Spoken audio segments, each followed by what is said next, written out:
പ്രിയപ്പെട്ട പ്രേക്ഷകരെ ഉള്ളത് ഇതാ നോക്കൂ, ഇന്ന് പ്രധാനമായും മഴ പെയ്യുകയും അപകടം സംഭവിക്കുകയും ചെയ്ത സ്ഥലങ്ങളുടെ ഒരു മാപ്പാണ് പ്രേക്ഷകർ കാണുന്നത്. ഇതെല്ലാം കേന്ദ്രീകരിച്ചിരിക്കുന്നത് കൂടുതലും തെക്കൻ കേരളത്തിലാണ്.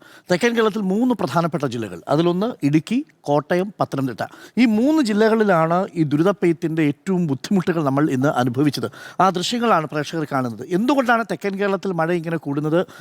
വൈകുന്നേരമാകുമ്പോഴേക്കും പിന്നീട് മഴ വടക്കൻ കേരളത്തിലേക്ക് വ്യാപിക്കുന്നതാണ് കണ്ടത്. ഇന്ന് രാത്രിയിലും വടക്കൻ കേരളത്തിൽ നിന്ന് മാത്രമല്ല, കേരളത്തിൽ വ്യാപകമായി തന്നെ ഓറഞ്ച് അലർട്ടാണ് പ്രഖ്യാപിച്ചിരിക്കുന്നത്.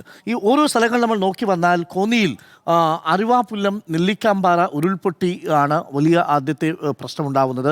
അതിനുശേഷമാണ് അവിടെ മണിമലയാറിലേക്ക് വെള്ളം കയറി തുടങ്ങുന്നതും കോന്നിയുടെയും റാന്നിയുടെയും ഭാഗങ്ങളിലേക്ക്, പ്രത്യേകിച്ച് റാന്നിയുടെ പല ഭാഗങ്ങളിലും നഗരത്തിൻ്റെ മധ്യത്തിലേക്കൊക്കെ വെള്ളം കയറി തുടങ്ങുന്നത് കണ്ടു. പത്തനംതിട്ടയിൽ തണ്ണീർത്തോട്, തൂമ്പാക്കുളത്ത് ഉണ്ടായി. ഇതാ ഉരുൾപൊട്ടലുണ്ടായ പ്രദേശങ്ങളാണ് മാർക്ക് ചെയ്തിരിക്കുന്നത്.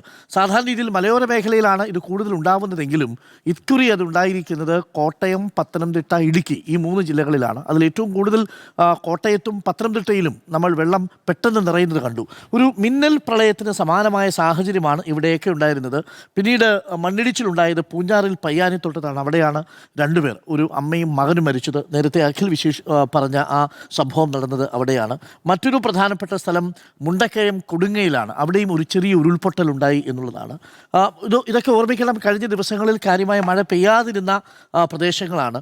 വാഗമൺ കോലാഹലമേട്ടിൽ മണ്ണിടിച്ചിൽ ഒരു മരണം ഉണ്ടാവുന്നു. ഇത് ഇടുക്കി ജില്ലയുടെ ഭാഗത്തും ഇത് സമാനമായ രീതിയിലുള്ള ഒരു മണ്ണിടിച്ചിലും ഉരുൾപൊട്ടലും ഉണ്ടാവുന്നതായി കാണാം. കുടയത്തൂർ അടൂർ മലയിൽ ഒരു മരണം സംഭവിച്ചു, അവിടെയും ഉരുൾപൊട്ടിയിട്ടുണ്ട്. അപ്പോൾ ഇടുക്കി, പത്തനംതിട്ട, കോട്ടയം ഈ ജില്ലകളിലാണ് പ്രധാനമായിട്ടും അപകടമുണ്ടായത്.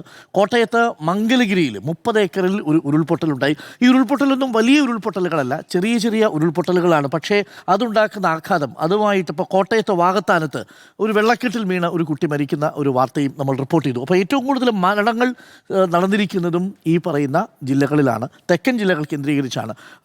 ഈ വടശ്ശേരിക്കരയിൽ മാത്രം, കോന്നിയുടെയും റാന്നിയുടെയും ഒക്കെ പ്രദേശങ്ങളിൽ റാന്നി വടശ്ശേരിക്കര ദേശീയപാതയിലൊക്കെ വെള്ളം കയറുമ്പോൾ അവിടെ 24 മണിക്കൂറിനുള്ളിൽ 339 മില്ലിമീറ്ററാണ് മഴ രേഖപ്പെടുത്തിയത് എന്നുള്ളതാണ്. ഒരു മിന്നൽ പ്രളയമുണ്ടായി എന്ന് തന്നെയാണ് പറയുന്നത്.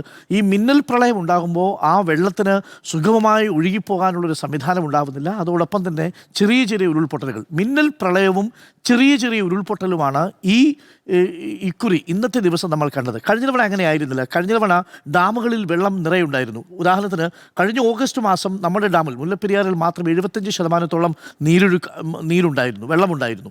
ഇക്കുറി അത് 35%. കേരളത്തിലെ മിക്കവാറും എല്ലാ ഡാമുകളിലും 35 മുതൽ 40% വരെ മാത്രമേ വെള്ളമുള്ളൂ. അതുകൊണ്ട് തന്നെ വെള്ളം പരമാവധി സംഭരിക്കാൻ സാധിക്കും. അതുകൊണ്ടാണ് ഒരു വലിയ ദുരന്തം മറ്റു മേഖലകളിൽ ഇല്ലാഞ്ഞതും ഈ പരിസരങ്ങളിൽ മാത്രമായി ഒതുങ്ങിയതും. നോക്കൂ, കഴിഞ്ഞ തവണ ഇപ്പം ആലുവയിലാണെങ്കിലും പെരിയാറിൻ്റെ വൃഷ്ടിപ്രദേശങ്ങളിലാണെങ്കിലും ഒന്നും കാര്യമായ പ്രളയം ഉണ്ടായിട്ടില്ല എന്ന് കാണാം. വടക്കോട്ട് പോവുകയാണെങ്കിൽ മലപ്പുറത്ത് തിരുവാലി ഏറിയാട് ഒഴുക്കിൽപ്പെട്ട് അവിടെയും വലിയ രീതിയിലുള്ളൊരു പ്രളയം എന്ന് പറയാവുന്ന ഒന്ന് കഴിഞ്ഞ തവണത്തെ പോലെ ഉണ്ടായിട്ടില്ല എന്നുള്ളതാണ്. കൊണ്ടോട്ടി നീറാട് തോട് ഒഴുക്കിൽപ്പെട്ടാണ് ഒരു മരണം സംഭവിച്ചത്. 4 വയസ്സുകാരൻ മരിച്ചു. അപ്പോൾ മരണം സംഭവിച്ചതും ഉരുൾപൊട്ടിയ പ്രദേശങ്ങളും നോക്കിക്കഴിഞ്ഞാൽ ഇക്കുറി ഡാമിൽ നിന്നും വെള്ളം തുറന്നു വിട്ടത് കൊണ്ടുണ്ടാവുന്ന ഒരു പ്രളയമല്ല കൂടുതലും ഉണ്ടായിരിക്കുന്നത്. ഡാമിൽ വെള്ളമില്ലാതിരുന്നത് ഈ കഴിഞ്ഞ മഴ പെയ്യുമ്പോൾ അപകടം കുറയ്ക്കുന്നതിന് കാരണമായി എന്നുള്ളതാണ്. പേഴ്സണലി ഇത് വളരെ പ്രധാനപ്പെട്ട ഒരു കാര്യമാണ്. കാരണം കഴിഞ്ഞ തവണ ഡാം പെട്ടെന്ന് തുറന്നു വിട്ടപ്പോൾ അപ്രതീക്ഷിതമായി നദികളിലെ നീരൊഴുക്ക് കൂടുകയും അങ്ങനെ വളരെ പെട്ടെന്ന് സ്ഥലങ്ങളിലേക്ക് വെള്ളം കയറുകയുമാണ് ഉണ്ടായത്. പക്ഷേ ഇക്കുറി ഡാം തുറന്നുവിടാതെ തന്നെ തെക്കൻ കേരളത്തിൽ ഈ മിന്നൽ പ്രളയം ഉണ്ടാവുകയും ആ മിന്നൽ പ്രളയത്തെ തുടർന്ന് ചെറിയ ചെറിയ ഉരുൾപൊട്ടലുകൾ പല സ്ഥലങ്ങളിലായിട്ടുണ്ടാവുകയും ചെയ്തു.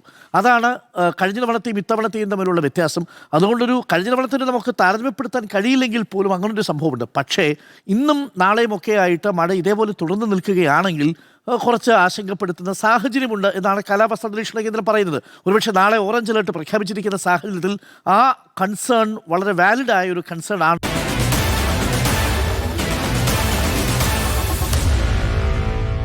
Meet the editors.